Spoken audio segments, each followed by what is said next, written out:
Hello, everyone. Welcome to the Cyber Weekly. The Cyber Weekly is on a mission to reach 1,000 subscribers, so be sure to subscribe. Today we'll welcome Jim.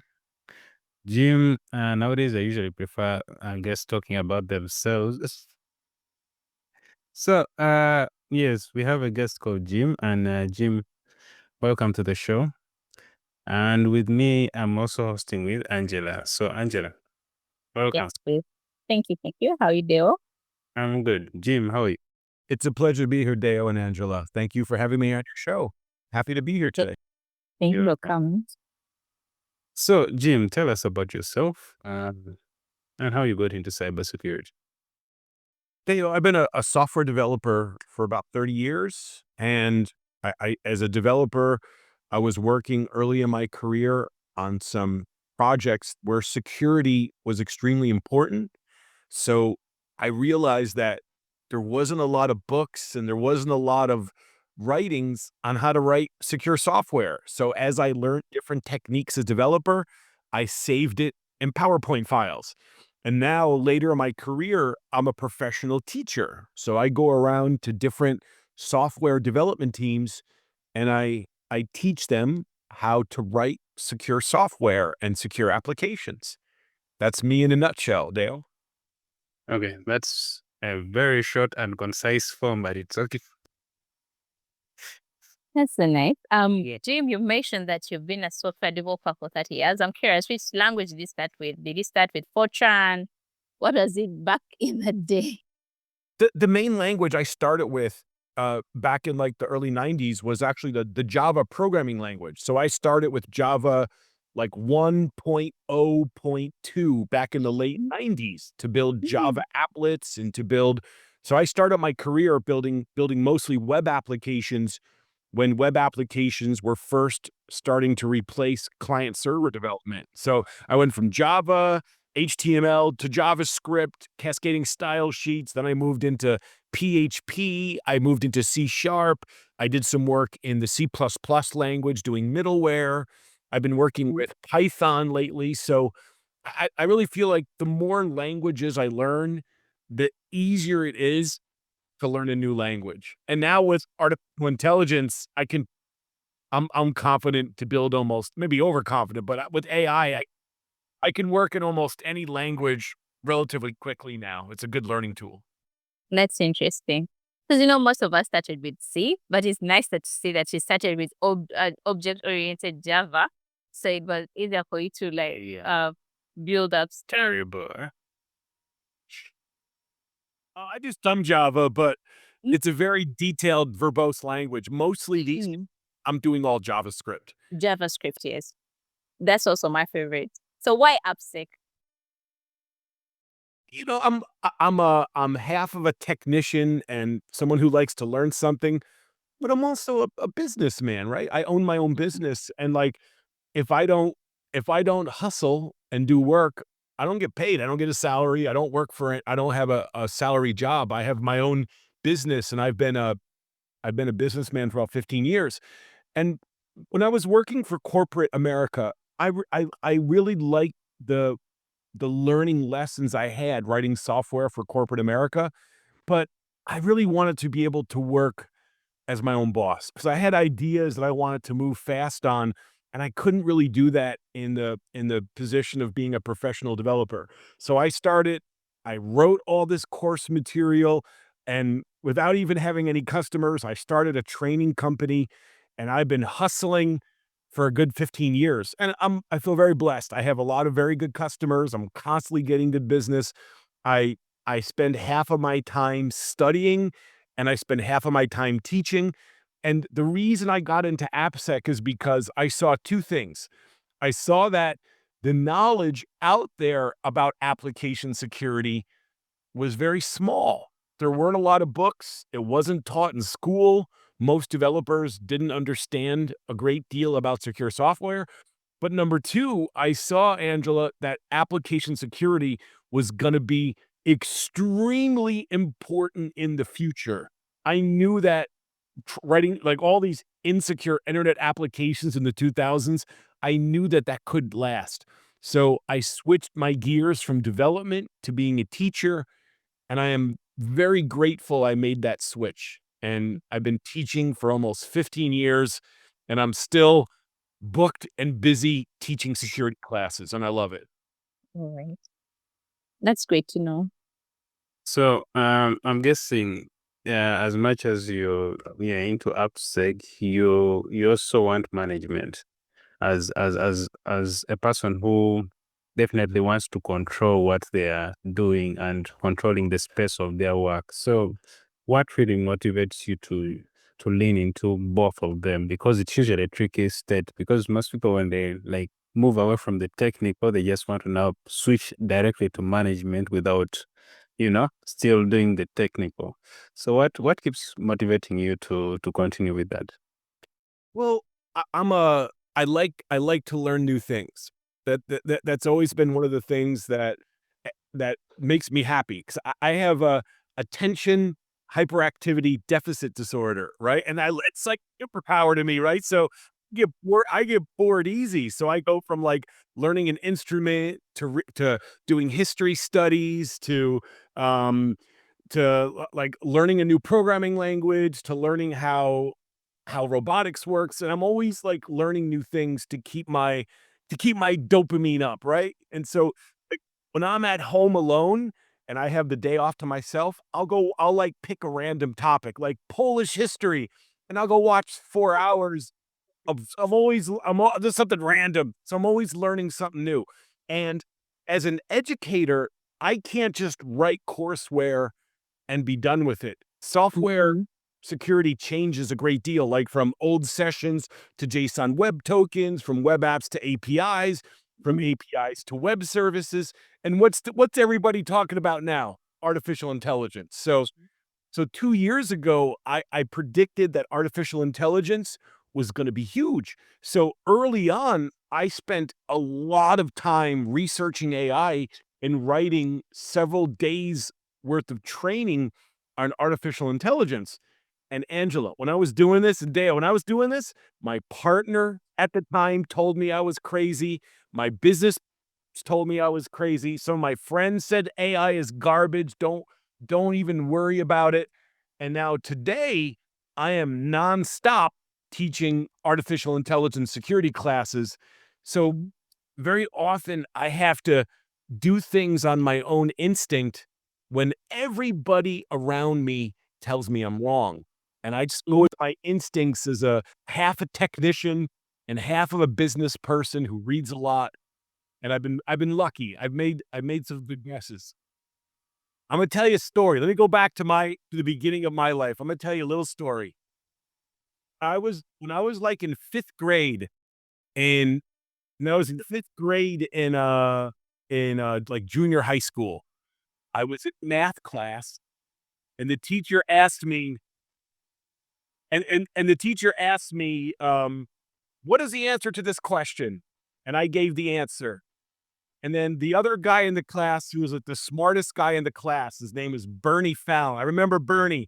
Bernie's like, "Jim is wrong." And the teacher went back to me and said, "You beat Bernie, right?" And I'm like, "Nope, I'm right, and Bernie's wrong." So the teacher asked the whole class, "Who's right and who's wrong? Who thinks Jim is right?" Nobody raised their hand. "Who thinks Bernie's right?" And everybody raised their hand. And the teacher went back to me and said, "Jim, I'm gonna give you one more chance. You want to change your answer?" I'm like, "Nope. Every single person in this class is wrong." When everybody, Jim's right. And that moment changed my life, because the smartest kid in the class, all the other 30 students, they thought they were right, and I was all alone, and I was correct. And the moment changed my life. So all throughout my career, I've been doing things that everybody around me told me was wrong, but I did it anyways. And I'm glad that I trusted my own instincts all these years. So thank you, Bernie, for being wrong at math. He's a big butt. Thank Bernie. You helped me out. And that's a very interesting message to Horn, to be self-confident in what you believe in. So you mentioned that you are a businessman. Which kind of business is it? Would you like to name it? Well, the name of my company, there's a logo right behind me, right? It's called Manic. My name is Jim Manico, and my business is called Manicode Security. And it's just an education firm. I teach developers how to write secure code. That's it. And it's in America, we call it, or in America and Europe, and we call it ILT, instructor-led training. I'm not teaching like in a university. I'm like showing up in companies with lots of programmers or teaching over Zoom, and I'm teaching them a curriculum around like API security, web security, AI security, cryptography, injection resistance, and I'm teaching developers the details, like not like principles, but more like low level details of how to write security. So how do you structure and prioritize your work and with your AppSec team? I'm mostly I have a team of professors, but they work mostly on their own. When I hire other professors to teach for my company, they're already experts who are good at training. And so I pay them very well. I'm not greedy. Most of the money that my customers give me, I give to my other professors to keep them motivated. I teach enough to be okay for myself. And I just mix between doing business paperwork, doing my own training and study to learn more, preparing courseware, and then delivering that courseware to my customers. And I also do volunteer work for the OWASP Foundation. This is a foundation called the Open Web Application Security Project.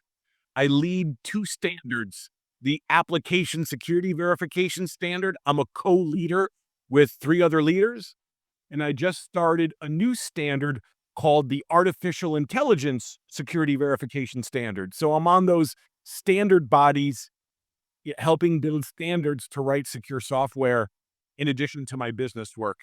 And Angela, I just hop around. Like I got paperwork to do, I go do my paperwork. I have teaching to do, I go do teaching. I have some free time, I go do studies. So this is the joy of being my own boss. Pick whatever I want, you know. But if I'm but if I'm irresponsible about it, I don't get business. So with that freedom to run my own business, there's a lot of responsibility to make sure my customers are taken care of. There's a lot of responsibility to make sure my studies are up. A lot of responsibility to keep my courseware up to date. So it's not like I get to go party all the time. I have to work hard to keep my business going. Sure. So, how do you handle the business and the aspect of application security? Because they usually that biggest issue with businesses where they mind about security. I mean, they mind about business more compared to security. So, how do you usually play around and make sure that they are balancing the two together? You know, Dale, by the time someone calls me, they want to hire a trainer to sit in front of like 30 to 3,000 of their developers and teach them security for several days.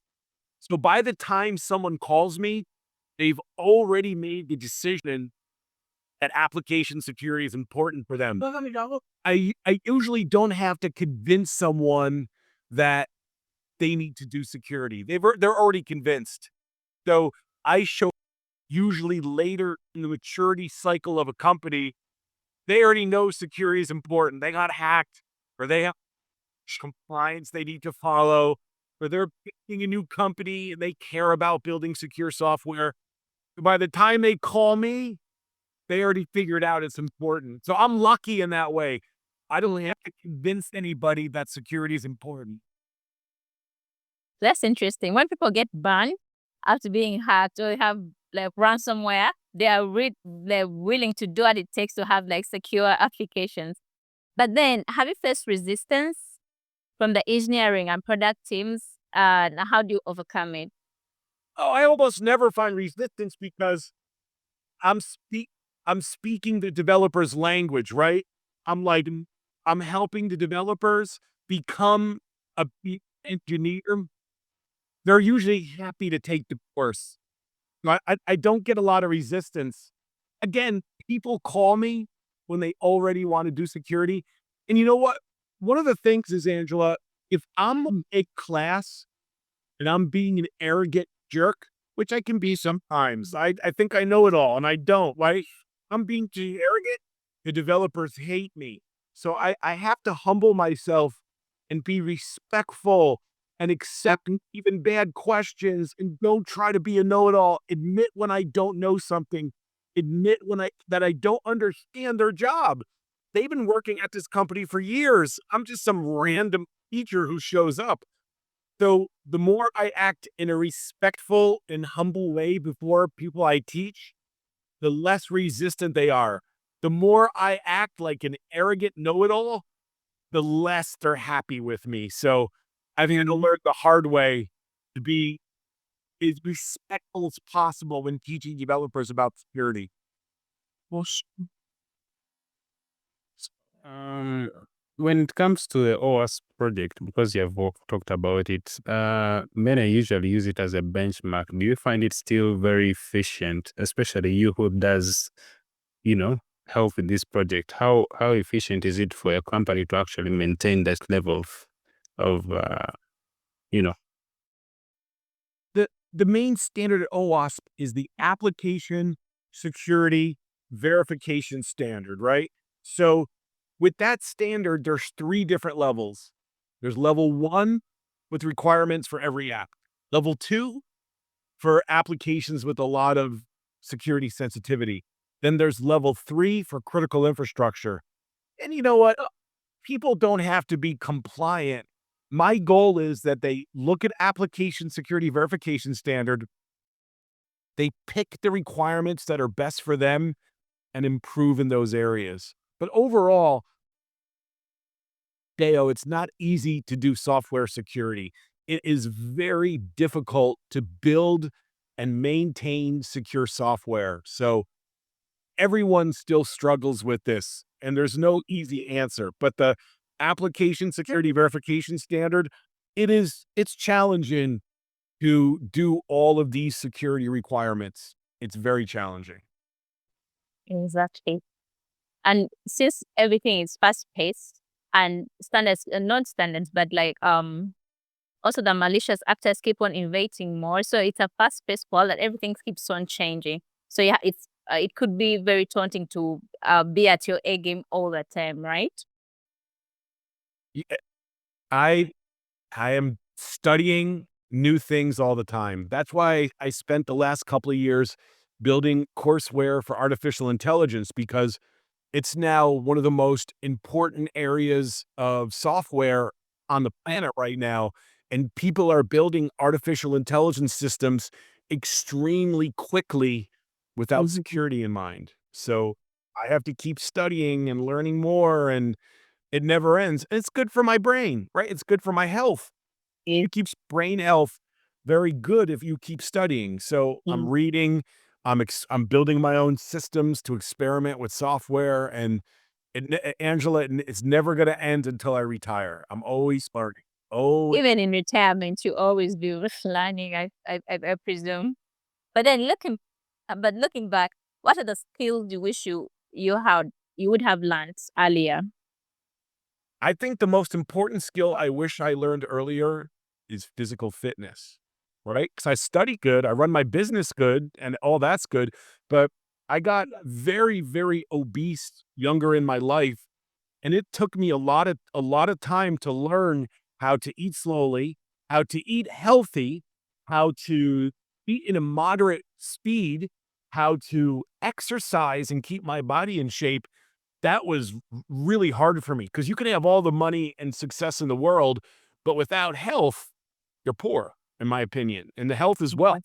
And so there's a there's I've been doing yoga for many years. I as I get older, I shifted away from yoga. I do more weightlifting, and there's a really there's a let me go look. There's a really a famous YouTuber, this very fine African gentleman who's my new like hero. China? Okay. He's my YouTube trainer, and he has a YouTube channel called The Movement, and he's teaching me how to because as you get older, you lose your muscle, and that's bad. So I've been doing like weightlifting every single day, different parts of my body with the movement on YouTube. They're easy workouts, and a little by little, I'm upping it. But you know what? Like, I got high blood pressure, I got type 2 diabetes, and I would never have had to go through that struggle if I learned how to be physically fit earlier in my life. I'm Italian and I love to eat. I could eat like 10 times a day. I love food. But like I've learned how to eat very low carb. For me as a diabetic, carbs and sugar are hard for me. So I eat very low carb. I eat more lean protein and low carb vegetables. I don't eat any sweets, no sugar, and very little rice and carbohydrates. And I hate it. I hate it. I want to eat pasta and I want to eat cake all day, but I also want to live. And it's been a huge challenge to teach myself how to stay healthy. So the rest I'm okay with. But Oh. and what I notice is the healthier I am, the more my blood sugar is balanced, the better I am as a person too. When you have blood sugar that's going up and down, you have a lot of extreme emotional experience from all that blood sugar up and down.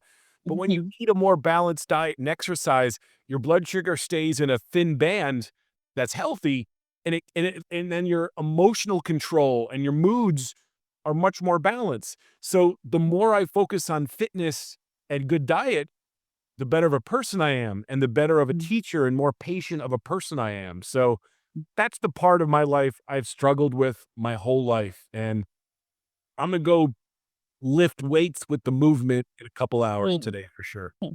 Thank you for sharing, Jim. And health is wealth for sure.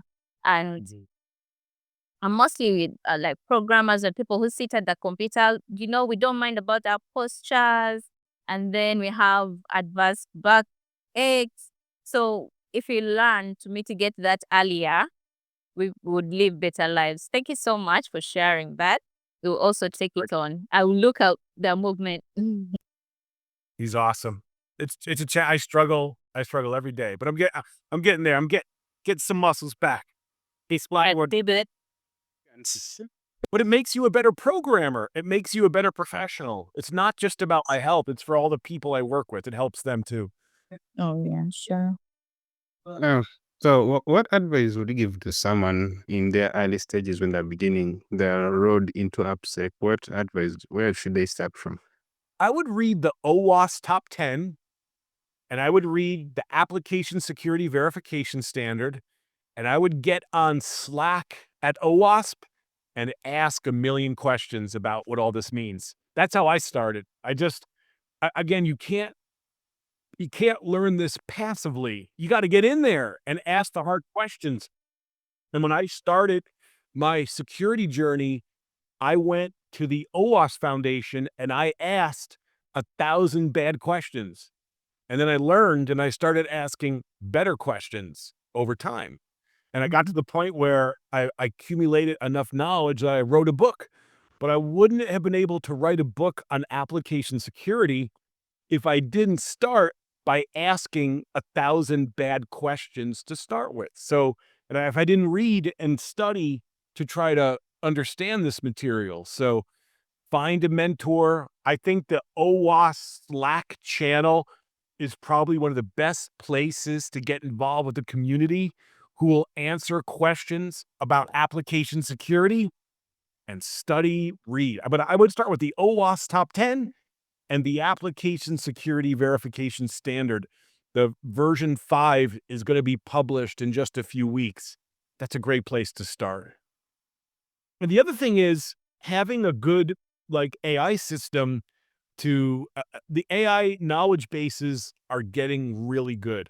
So when you want, I can go to one of the modern AI engines and say, please act as if you're an expert in application security.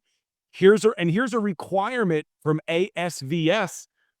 Could you explain to me what this means in great detail, and read, and then go to the OWASP community and verify your knowledge? But you have a lot of great learning tools today. There's Udemy, which has a lot of AppSec classes on it. I would just try to study a little bit every day. And if you're a software developer who understands security, you're going to have a great career because it's rare where developers have a great knowledge in security, and it's critical for the world today. Exactly. You mentioned that you got in there and started doing, because we know you learn best by doing. Yeah. And then you asked all the bad questions, and then you started asking the right questions that put you on the right path of where you wanted to go. Yeah, And ma'am. it just brings back a quote by Romeo that says, as you walk on the way appears. But it also requires you to first step out there, and then you start your journey, right? Exactly. Yeah. I had to start by making a fool. I'm never afraid to make a fool of myself because that's how I learn. I ask a bad question, I get an answer, I realize that was a bad question, so I just keep going. And eventually I figure it out, right? Yeah. So how do you still maintain that level of charisma at a very old age or at a very young age as you are? I don't know. I'm like Deo, I am charisma, but I could be a pain in the ass too. I'm not perfect, right? But like in general, I'm a happy person. I'm on vacation in Costa Rica right now doing yoga, so that helps. I do a lot of yoga to keep my spirit high. It's not always natural. It takes work. And for me, it's like the physical fitness, the eating healthy, doing a yoga practice, practicing gratitude, being grateful for the life that I have. It helps me keep my energy and the positive vibes up. It's also, as a teacher, I'm on stage for 16 hours over 2 days. It's my job to be positive. It's my job to have energy. And you know what? When I'm having a hard day, you know what the best way is to keep your positive energy up, Deo and Angela? You know what the best thing is? Coffee. Coffee, You drink the coffee. So before the interview, I had like 2 cups of coffee. And before when I teach, I have like a half a cup of coffee every hour. And I have ADHD, so coffee as a stimulant helps take my attention deficit disorder and it brings it way down. A lot of people who take medicine for attention deficit disorder, they take stimulants. And there's a lot of studies that show people like me who have a attention deficit type of brain, when you drink coffee throughout the day as a moderate amount, it makes those symptoms go away. It makes me more focused. It makes me more positive energy. So that's my whole secret. Yoga is health is great, but I couldn't do it without coffee. couldn't do it without And we coffee. have some great coffee in Uganda. Maybe one day we shall send you some. I prefer pea berry from certain regions in Uganda only. I'm a coffee snob. Oh, There's nice. great coffee. I used to import green beans from Ethiopia and Uganda and roast them in my own house.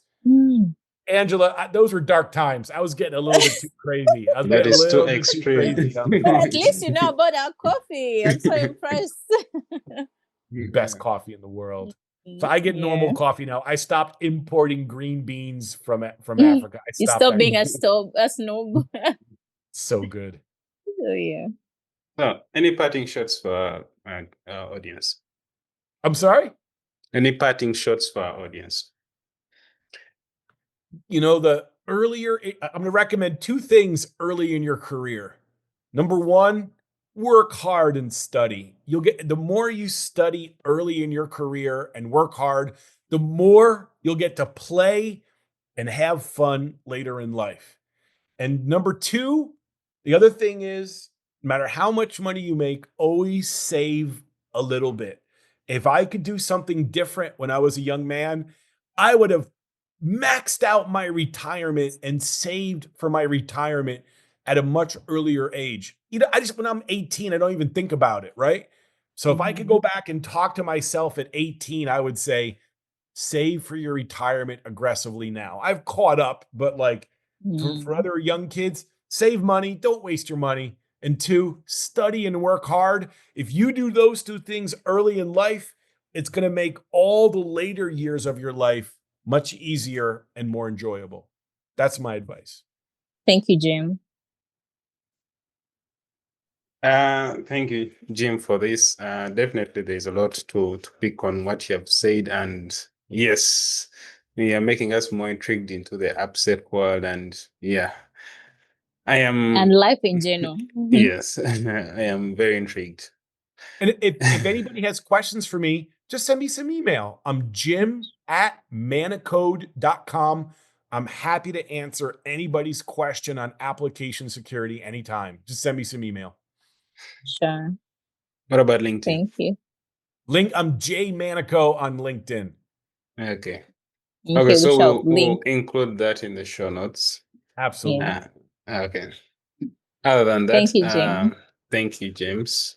Angela, Thank do you you, want to Dale. close us up? Oh, okay. Thank you, Jim, for coming. This has been a very insightful show. Thank you so much for showing us that to be a wholesome person is more important than just being a good programmer or just being a security person. We shall follow you on all your socials. Yes, please. And for all our viewers and listeners, please subscribe and share widely to help us reach our goal of 1,000 subscribers before the end of the year. Thank you. Thank you, Dale. Thank you, Angela. It's been a great pleasure. I wish you all the It's been best. a pleasure. All right. Bye. Thank you. Bye for now.